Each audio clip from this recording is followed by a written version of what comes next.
Let's learn, let's speak म्हणजेच चला इंग्रजी बोलूया, चला इंग्रजी शिकूया, तेही सहज सोप्या पद्धतीने। यासाठी जे आपल्याला सोपे शब्दसमूह इंग्रजीचे उपयोगी पडतात ते आपण पुढील शब्दसमूह पाहूया। चला वाचा।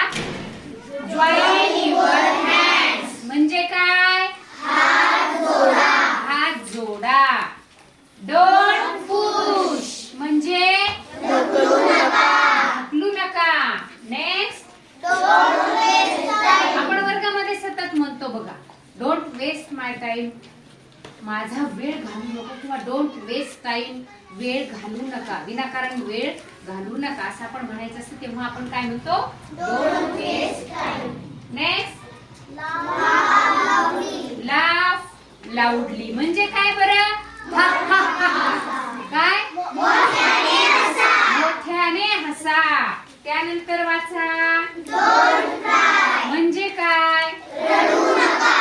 बरोबर आहे की नाही? लहान बाळ जेव्हा रडतं तेव्हा आई त्याला सारखं म्हणत असते रडायचं नाही, रडू नको, नाहीतर रट्टे देईन, मार देईन, अजिबात रडू नको।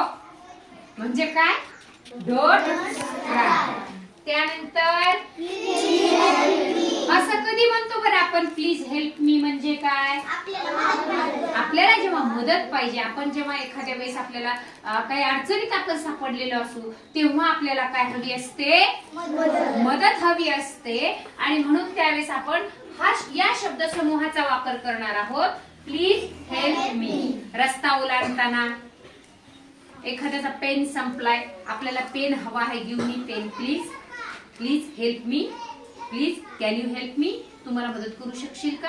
म्हणजे या अर्थाने आपण प्लीज हेल्प मी या शब्दसमूहाचा आपण वापर करतो। म्हणजे आपल्याला कळालं पाहिजे की नेमके हे शब्दसमूह कुठे, कधी आणि केव्हा वापरायचे आहे, हे आपल्याला लक्षात आलं पाहिजे। मग प्रसंगानुरूप याचा आपण वापर करू शकतो। करणार? हो। छान। हे आता तुम्ही लिहून घ्यायचे आहेत सगळे।